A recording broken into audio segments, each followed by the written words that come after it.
Hudrico Live is live. First off, before we get started, if you have not had a chance, please go to the YouTube channel, Hudrico Live. Hit that subscribe button. Live on YouTube, Instagram, Twitter, Facebook, every place you can go. Robinhood, locked up. It is, man. GameStop don't change the game. When you had some regular people go against the mainstream and they froze the game up. So what are we going to do now? If you got questions about stock market, hell, you want to give your advice, put it down. But before we get started, let me put the disclaimer out. You guys are all adults. How you manage your money and what you do with your money is up to you. How you choose to invest is up to you. We're just giving advice. I am not a stock expert. I listen to people who study this stuff more than I do. So you choose to do what you do. And as we get into this, please feel free to post questions. Like, agree, disagree. That's up to you. Everybody has the chance to say and do what they want to do. The sky is falling. Help me, please, Jamaury. The people want to know what is going on in the world of the stock market. What is happening? All right, so let me kind of break it down to you in layman's terms real quick. So basically, when it came to GameStop, Wall Street decided to short GameStop. So when you short something, basically you're betting that the stock is going to go down.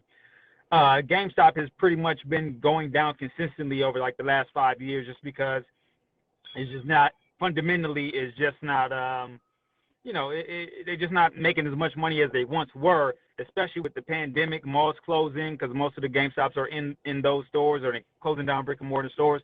So anyway, so they shorted the stock. It was roughly like around $70. So they shorted. So basically, if I short a stock at 70 and say it goes to 50, then I make $20 per share. Right? Now, institutions are buying thousands upon thousands, hundreds of thousands, millions of shares, and shorting this stock. A lot of institutions are not in it, so that's why when Wall Street Bets, which is a platform on Reddit, they basically gave the signal like, look, they finna short it, we finna drive it up. So now normally retail investors really don't have the power to overtake institutions because they got way more money. So obviously it had to be a truckload of retail investors to drive this stock up, and this is what you call a short squeeze. So basically they're betting that the stock is going to go down, we're going to buy it up. So therefore we're going to squeeze you out to the point where you either going to have to sell or they're going to have to do a margin call and you're going to have to pay us. So from the research I've done, as of yesterday, the investors that invested in the short have lost $14 billion. Wow.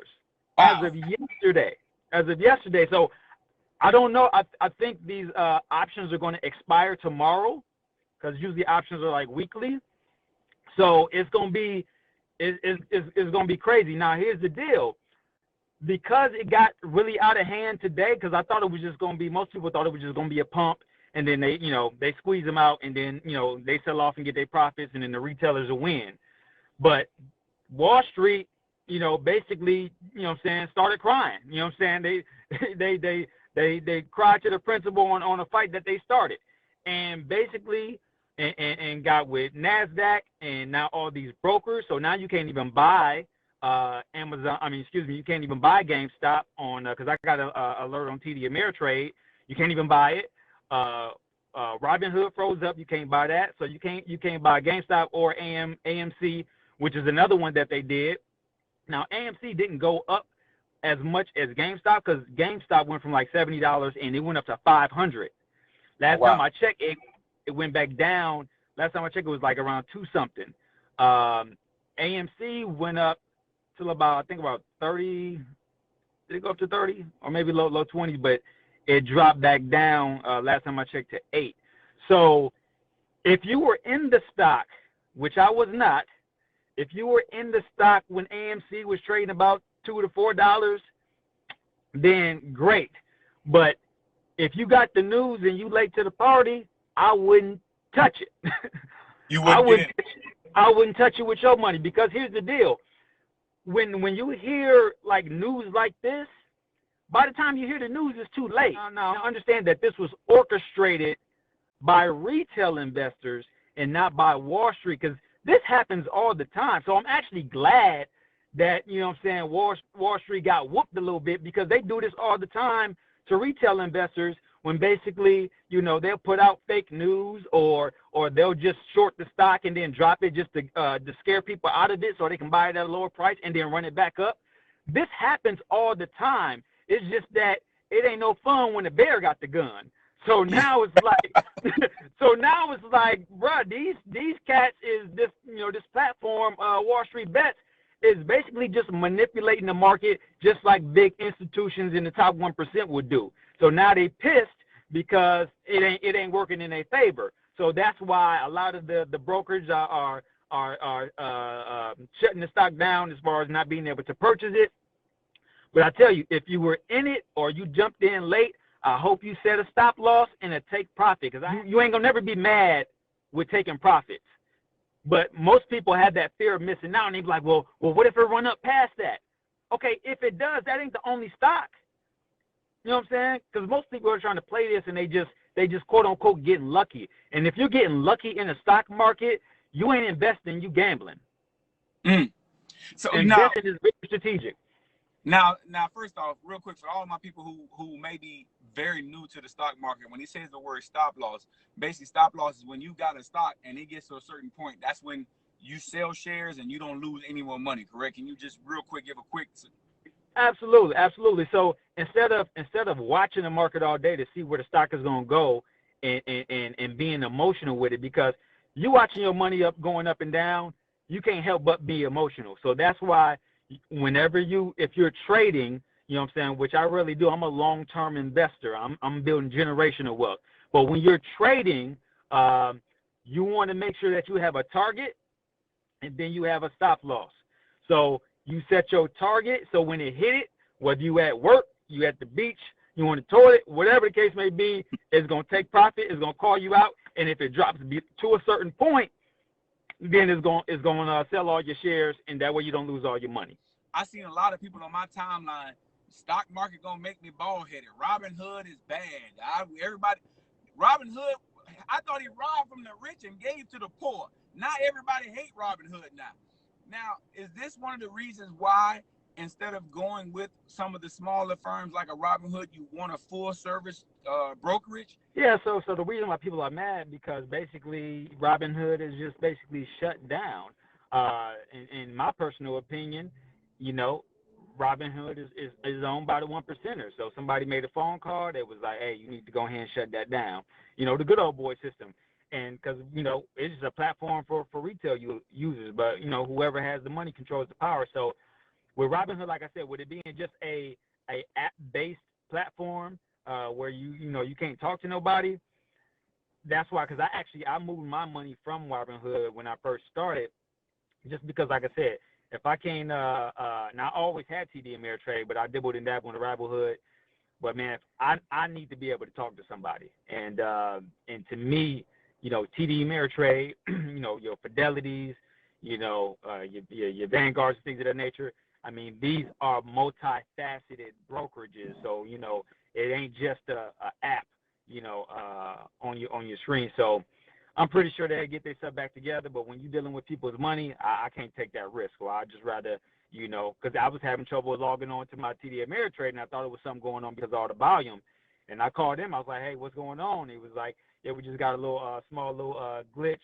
He was like, it'll be up back in 30 minutes. And in 30 minutes, it was back up. It was like, good, so I can talk to somebody so they can tell me what's going on.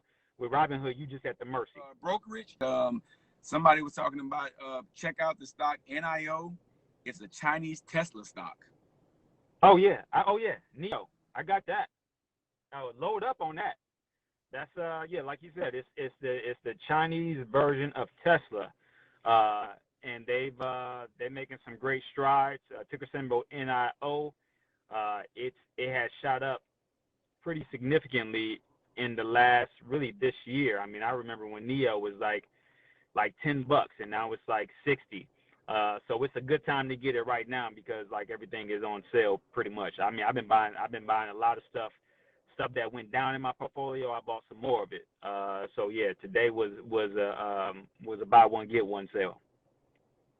So what you call it? A couple people in here, James Brown, Treston Davis. Both of them said they got into NIO. Treston talked about he talked about it about a year ago, and I believe NIO was supposed to drop their first model this summer. So He thinks it's gonna hit 100 by the end of the year. So that's easily a double up play. It's a long-term hold, and if they mimic anything close to what Tesla is doing, especially with China being a much larger economy than the U.S. is, then because they're on the EV game a lot heavier than us. When I say EV, I mean electric vehicles.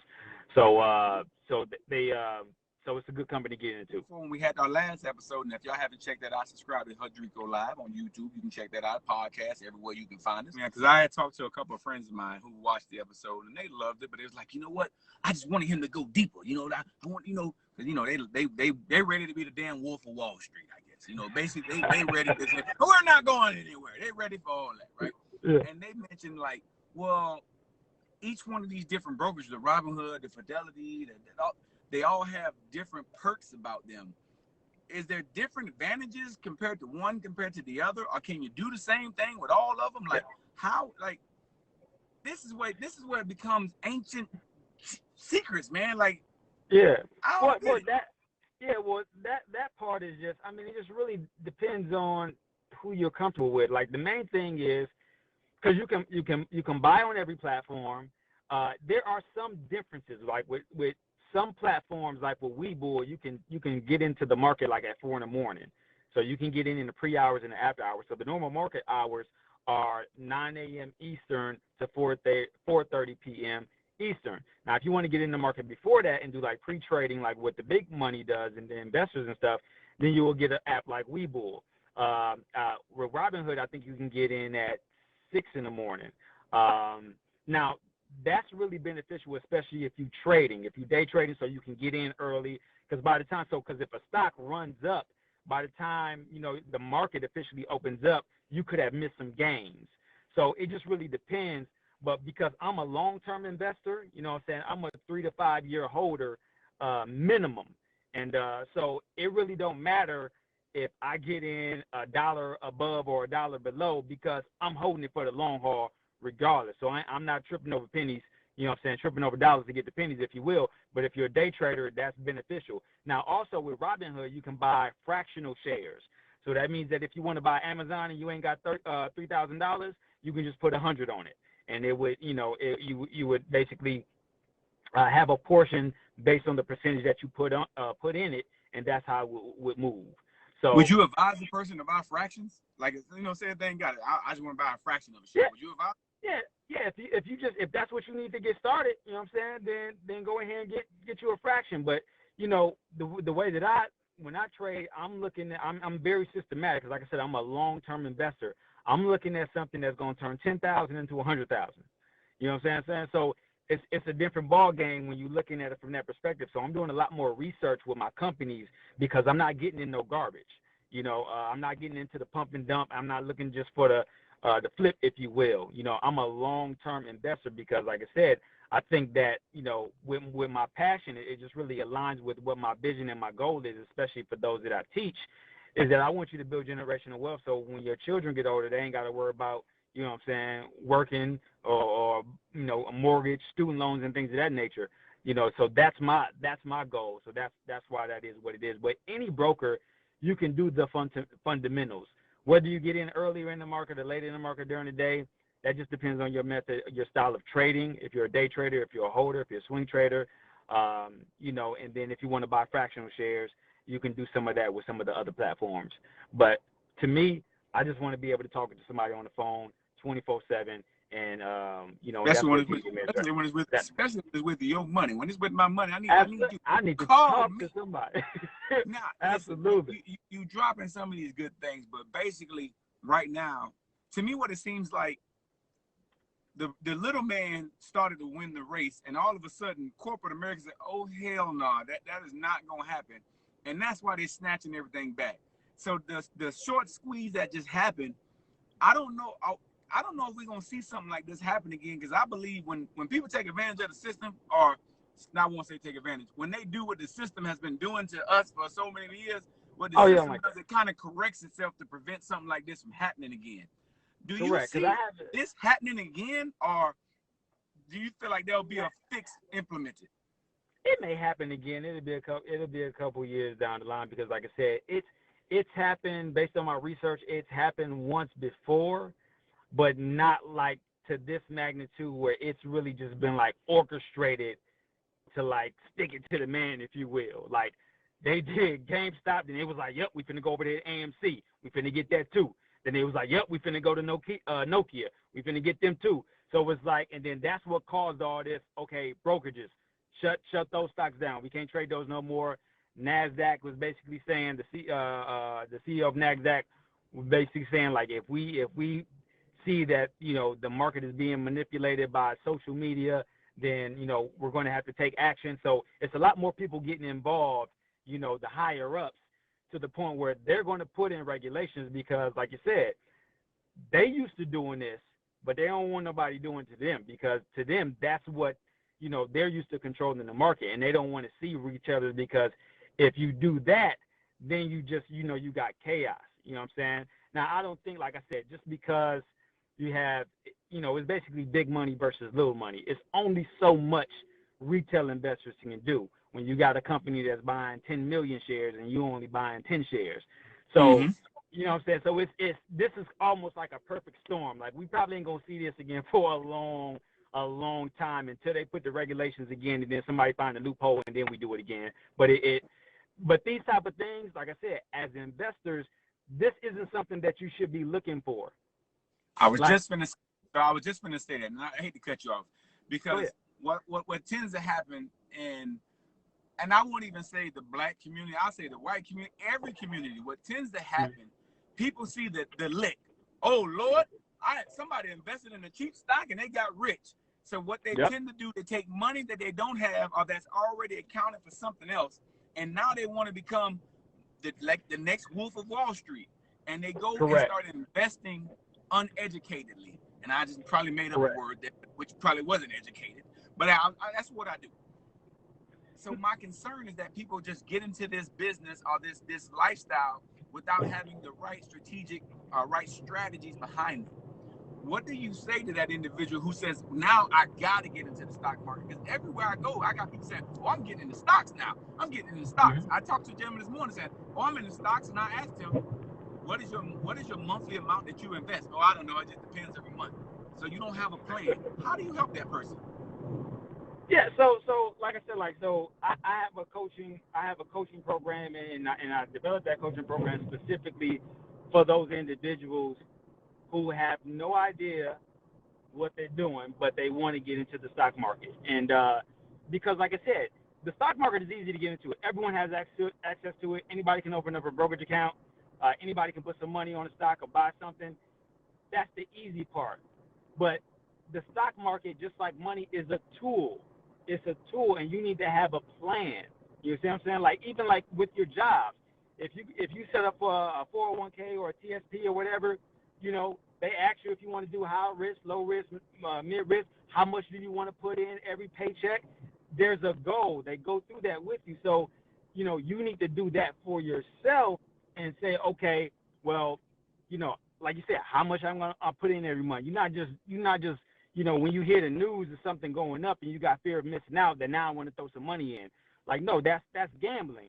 It's a system. Like I said, it's easy to get into, but at the same time, the stock market will eat your lunch if you're not careful. Simple as that. So you have to be very strategic and get with somebody that know what they're doing, or do your due diligence and research, because money is emotional. And a lot of times people make emotional decisions with money, and they get in, and you know, they get that euphoric feeling when the price goes up, but then when they lose money, you clutching your stomach because you can't take it. But that's because you need to be very strategic. So when I saw that all the attention was being put on AMC and GameStop, the rest of the market started to fall. I said, bet. I hit my people up. I said, look, it's a buying opportunity. I said, this is what we buying. And I let them know. They's like, bet. I said, this is the price we getting in at. We good to go. So now when all this rigmarole falls through, then we go into the promised land while the rest of the GameStop and stuff falling. Now, granted, GameStop can keep going. But why would you want to even take that risk when you could be strategic and build some real long-term wealth instead of just trying to look for the quick double up or the quick flip? Well, wait a damn minute. Why wasn't I on that text message about what we supposed to be buying? Oh, that's my clients, man. You gotta be a part of the program. No, I'm just teasing, man. I get it. Hey, listen, man. Hey.